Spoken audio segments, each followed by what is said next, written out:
Cerita owner rumah ni semalam cerita kat saya. Jom kita dengar sama-sama. Saya ni suami yang sayang gila dekat isteri dan anak saya. Kami tinggal rumah ni dah 3 tahun. Penuh dengan kenangan manis dalam rumah ni. Tapi demi isteri dan anak yang masih kecil, saya terpaksa jual rumah ni. Kenapa? Sebab isteri saya dah terpaksa berulang-alik daripada Semenih ke Damansara setiap hari. Saya rasa macam tak patut dia menempuh jalan raya tak pernah ada cuti tu. Kadang-kadang dah rasa macam pemandu teksi. Balik rumah muka penat, tak boleh nak layan anak. Anak kami baru 2 tahun. Memang comel dan penuh dengan telatah dia. Setiap hari dia akan buat aksi lawak untuk dapat perhatian mak ayah. Kadang-kadang tengok muka dia, rasa macam lempar je ke bulan sebab dia kuat main.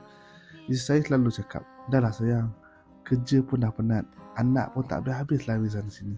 Jadi saya fikir mungkin kalau rumah ni lebih dekat dengan tempat kerja isteri, dia tak perlu ulang-alik jauh dan lebih masa untuk layan anak.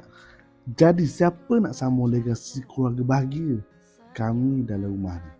Rumah ni sangat luas untuk orang berkeluarga.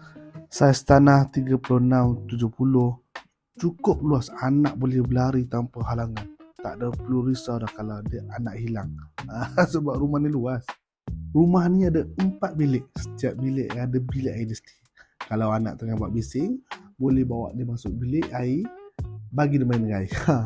Kalau bilik mandi pula ada 5. Pagi-pagi tak perlu berebut, semua boleh mandi dengan selesa. Bilik pembantu rumah, ruang ekstra kalau mak mentua nak datang melawat. Kalau datang, ada tempat nak sembunyi. Kenapa saya nak jual rumah yang sangat saya sayang ni?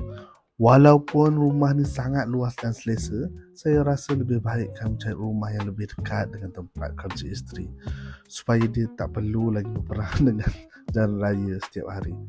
Kami nak lebih masa dengan anak yang comel ni. Tak nak dia rasa asyik tinggal dengan nenek je. Saya harap rumah ni akan jadi tempat penuh kasih sayang untuk keluarga baru yang akan sambung legasi kebahagiaan kami ini. Kenapa rumah ni menarik? Luas, selesa, ruang anak-anak nak berlari. Lokasi pula strategik, dekat dengan Lekas Highway, Sungai Long Highway. Mudah nak pergi ke Kajang, Bagi dan Putrajaya. Kemudahan apa yang dekat? Ada Semenyih International School, UKM, The Mash, IOI, City Mall, semua dekat. Tempat rekreasi pun ada. Sungai Tekala Park, Broga Hill. Kalau hujung minggu boleh bawa anak jalan-jalan, lari dari mak mertua. Kalau korang tengah cari rumah luas, selesa, strategik, inilah rumah dia.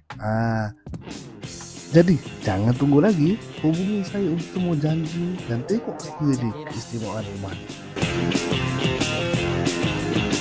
Check it out.